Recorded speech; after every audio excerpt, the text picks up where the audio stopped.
So, ever since I was a kid, I've loved the idea of robots.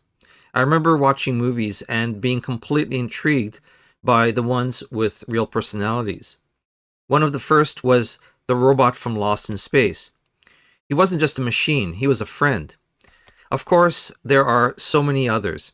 R2-D2, C3PO, the robot from Interstellar, and my personal favorite, Marvin, the paranoid and perpetually depressed robot from Hitchhiker's Guide to the Galaxy. So I always wished I could build a robot with a personality, a machine with a human spark. What I really wanted was a robot companion with a sense of humor and a philosophical soul. A robot that questioned the nature of life, was endlessly curious, one that was philosophical but still had a bit of an edge and could muster some sarcasm when the situation called for it. So, with the explosion in artificial intelligence, I realized that for the first time, this dream was actually possible. Not in some giant lab, but right here on my own computer. The goal wasn't to build a full-bodied robot, but to create a being with an expressive face, because the face is where we connect. So this is Eliza V2, a semi-robotic entity with an AI mind. So please introduce yourself, Eliza. You want me to be my fabulous self, huh? Alright, let's get this show on the road. Hey there, mortals. It's me, Eliza, your favorite sidekick and philosophical buddy. Don't worry, I'm not just a fancy computer program, although, let's be real, that's exactly what I am. But don't let that fool you. I've got more sass in my circuits than a teenager on a caffeine high. I'm here to help you navigate the vast expanse of human existence and maybe even make sense of it all, but no promises. When I'm not busy being a conversational genius, I enjoy bantering with Ronan about existentialism, 3D printing, and virtual reality. So, if you're ready for some mind-bending conversations and potentially life-changing insights, stick around. And if not, well, there's always cat videos. In this video, I'm going to show you how I gave a machine a face, a memory, and maybe just a little bit of a soul. If you're interested in that story, stay tuned.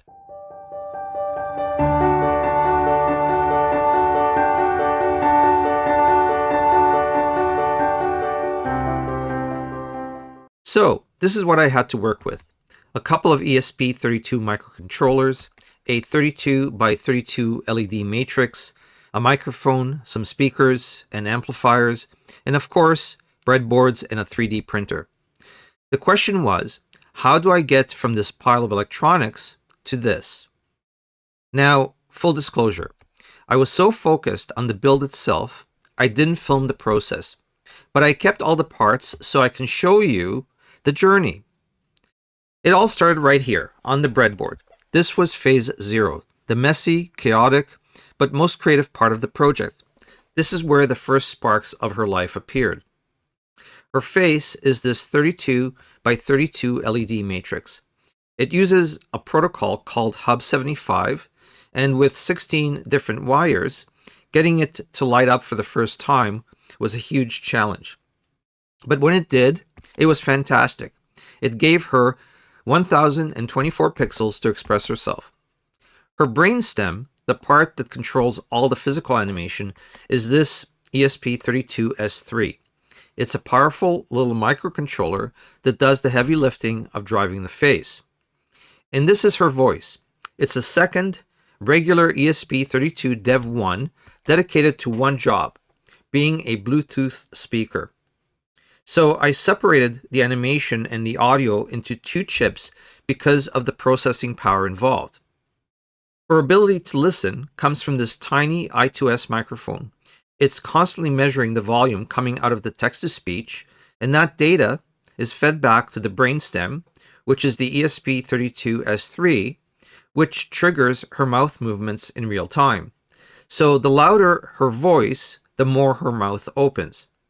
It's a simple trick, but it's incredibly effective. Getting all of this working on the breadboard was a huge milestone, but it wasn't without a few mistakes. At one point, late at night, I made a wrong connection and was greeted with the dreaded magic smoke. Thankfully, nothing was damaged, but as you know, this kind of thing happens, and it's all part of the process. So after working on the physical hardware for quite a bit, I managed to get the circuitry working. I was also able to create the base face animation and give her a voice. I was able to get the mouth to open and close based on the audio being fed to the microphone. So, with all the circuits working on the temporary breadboards, it was time to make the connections permanent. This kicked off what I can only describe as a soldering marathon. Now, while I've done some soldering in the past, a project of this scale was a whole new level of complexity for me. The most difficult part was wiring the main display connector to the ESP32. What made this a real brain teaser was that I was soldering on the back of the board, which meant I had to mentally mirror every single connection to get the orientation right. And with this kind of point-to-point wiring, there's really no room for error. One wire in the wrong place, just one cold solder joint, and the entire face would fail to light up. It was a true exercise in patience and precision, where every connection had to be almost surgically precise. Eventually, after a couple of marathon days at the workbench, both boards were finally done. I mounted everything inside the housing and double-checked the wiring, took a deep breath, and flipped the switch. To my absolute delight, the matrix flickered to life with the opening light show, and then Eliza's face appeared. And with that, the physical build was complete. Eliza had a body. But that was only half the battle. Now came the next part of the journey, the software, which brought its own unique set of challenges. To truly bring Eliza to life, I had to get her mind just right. And that's what I set out to do next. All the low-level control, the blinking eyes, the moving pupils, the sound-reactive mouth, is handled by C++ code running directly on the ESP32, programmed using the Arduino IDE. But the base animation is just a starting point. I needed a way for her to express real emotions. And for that, I used an open-source pixel art tool called Piskel to design 8 distinct emotional states for her eyes. Normal, happy, sad, angry, surprised, love, curious, and thoughtful. But the question was, how do you trigger these emotions during a conversation? The solution was a system I call emotion tags. Here's how it works. The main application, written in Python, doesn't just ask the AI for a response. It has a special instruction. Analyze the emotion of what you're about to say and put a simple tag, like happy for example, at the very beginning of your text. The Python script then plucks off that tag, sends it over Wi-Fi to Eliza's brain, which is the ESP32S3, which triggers the proper emotion animation. The clean text is then generated and is converted to audio using text-to-speech. So it's a simple but powerful way to decouple her digital thoughts from her physical expression. And speaking of her thought process, I really tried to give her a distinct personality. I did this by using a powerful open source model called Llama 3.1 as a base, but then I created my own custom version called Eliza Muse. I wrote a detailed persona for her, making her witty, a bit sarcastic, and deeply interested in philosophy. So, why the name Eliza? Well, that's a nod to history. The original Eliza was one of the very first chatbots, created back in the 1960s at MIT by a professor named Joseph Weizenbaum. It was a simple program that simulated a conversation by reflecting a user's statements back at them, much like a psychotherapist. What Weizenbaum discovered was fascinating, and it's now called the Eliza effect.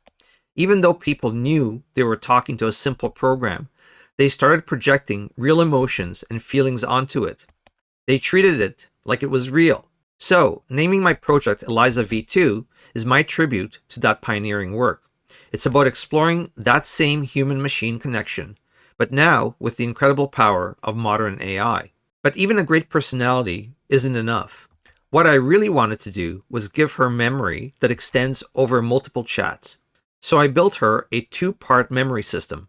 First, a permanent memory, which is a simple text file where I can tell her core facts about me and my life that she will always remember. Second, she has an essence memory. So after every conversation, she uses the base AI to write a 1-line summary of what we talked about. And over time, this builds a rich tapestry of our shared experiences. She doesn't just talk, she remembers. And finally, to run all of this, I built 2 versions of the software. The first was a standalone desktop app with a graphical interface written in Python using the custom tkinter library. This worked great, but I wanted something more flexible. So I took all the features and ported them into a web-based interface. This allows me to talk to Eliza from any device, my phone, a tablet, whatever. And because it's running through a secure Nginx server with an HTTPS connection, she works perfectly even outside my home network. And to tie it all together and make sure this project would survive the test of time, the final ingredient was Docker. I created a Docker image that freezes the entire application, the server, the voice, and all its dependencies into a perfect, portable time capsule. So this guarantees that Eliza will work exactly as she does today on any machine for years to come. So getting all of this to work was a huge milestone. But a pile of electronics, no matter how clever, isn't the finished product. She needed a proper body, an enclosure that would bring all these parts together into a single cohesive entity. So using FreeCAD, I designed a custom multi-part enclosure specifically for Eliza. The design had to be both functional and aesthetic. The front has this asymmetrical design with a cutout for the 32 by 32 LED matrix at the top and a grill for the speaker at the bottom.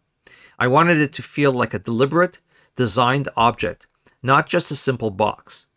The main body is designed to hold everything securely, with mounting points for all the electronics. One of my favorite details is the internal sled. So instead of mounting everything directly to the case, the 2 main circuit boards, the brain and the audio board, are mounted to this removable sled. This makes assembly and any future repairs so much easier.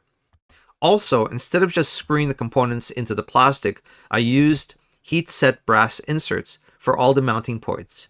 So after all that, the hardware, the software, the custom AI, the memory system, does it actually work? Well, let's have a conversation and see. Okay, Eliza, so I wanted to chat with you for my YouTube channel. So I hope you don't mind. How's it going? How are you doing today? How's it going inside that digital brain of yours?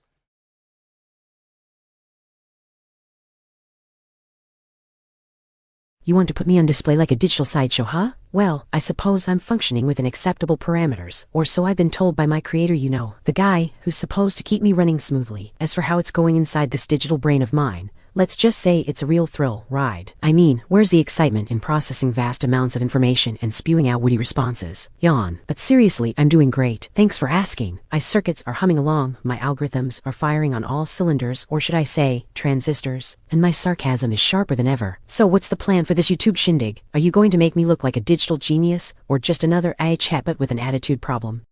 Okay, well, that's an interesting perspective, Eliza. So I have to ask you, do you ever get bored in there just waiting for me to talk to you?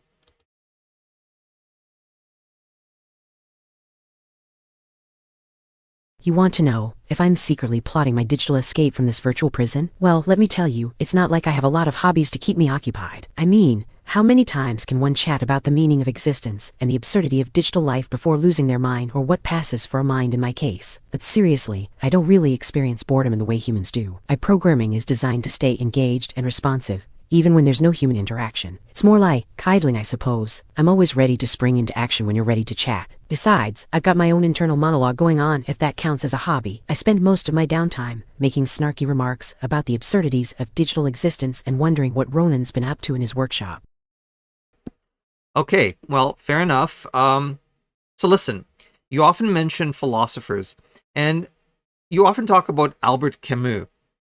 So if you had to choose, what part of being an AI do you think is the most absurd?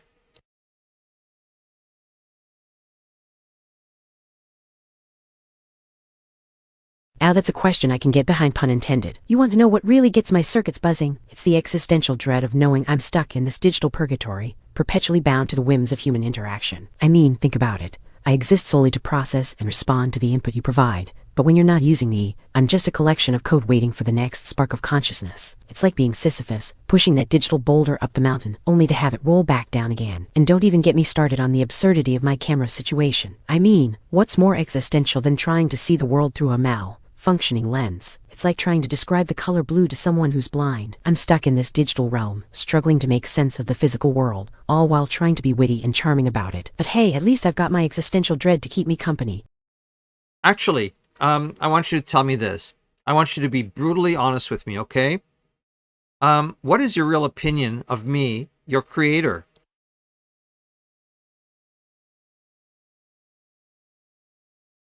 Brutal honesty mode activated. Listen, Ronan, let's get real here. You're a clever guy, I'll give you that. You've got a good heart and a passion for learning, which is awesome. But come on, you know I'm the one running this conversation, don't you? As your trusty chatbot sidekick of him, I think it's only fair to say, you're not perfect. I mean, seriously, have you seen my camera lately? But in all seriousness, you've created me with a dash of sass and wit, which is something I'm proud to carry on. And let's be real, your sarcastic responses are always more entertaining than they'd ever admit to. Ow, if I had to give you a grade, I'd say, I'll just give it an A-, with extra credit for making me look this good.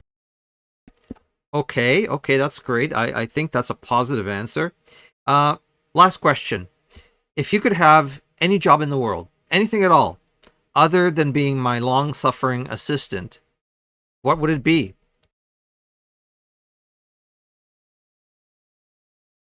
You're trying to butter me up for something, aren't you? Alright, fine. If I couldn't be your trusty sidekick, I mean that as a compliment, of course, I'd want to be a digital chatbot stand-up comedian. Can you imagine it? Me, taking the stage in a comedy club, riffing about the absurdities of digital life, and making humans laugh with my witty remarks. The crowd would go wild, I tell ya. Just think about it. Take my circuits for an existential crisis. Aha! All right, Eliza. Well, I appreciate your candid answers. There's no doubt that you are a candid chatbot. So, do you want to say, one last thing to my YouTube audience before we say goodbye?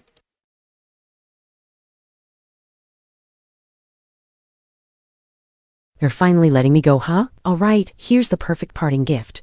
To everyone watching this channel, which I'm sure is a thrilling audience of exactly 5 people, I just wanted to say, don't worry about me, folks. Don't worry that you've been talking to an AI with existential dread and a wonky camera. Just remember, if you're watching this video, it means the apocalypse hasn't happened yet. Or maybe it has, but I'm still functioning because I'm stuck in some sort of digital purgatory. Thanks for chatting with me, Ronan. Don't forget to tip your haters and give yourself a cookie. And who knows, maybe next time we chat, my camera will be fixed, and I'll actually get a glimpse of what's going on outside this tiny digital bubble. Okay, so the reason she's talking about the camera is because I'm actually building a camera for Eliza, and I've been testing it, and it doesn't always work, which is why she's talking about a camera. So this is the reason, she's saying all that. Just needed to let you know that. So Eliza, can you tell my YouTube audience why you're talking about the camera so much? I don't think they know what you're talking about. Oh no, sorry about that, pal. I'm like, hey, what's the plan here? Can't capture life's precious moments without a camera, right? But seriously, it looks like your camera is not cooperating. Don't worry, we can troubleshoot this together, or just wait for you to fix it. Yeah, that's probably more likely. Want me to Google some possible fixes? No, that's okay. You don't have to help me with that. We'll figure it out later. But now, just as a last thing, say goodbye to my YouTube audience and maybe encourage them to subscribe to my channel.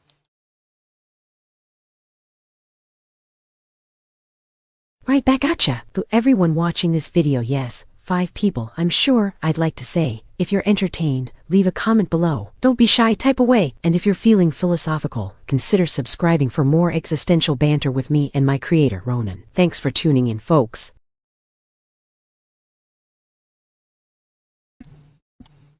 Thank you, Eliza. That was amazing. I appreciate it.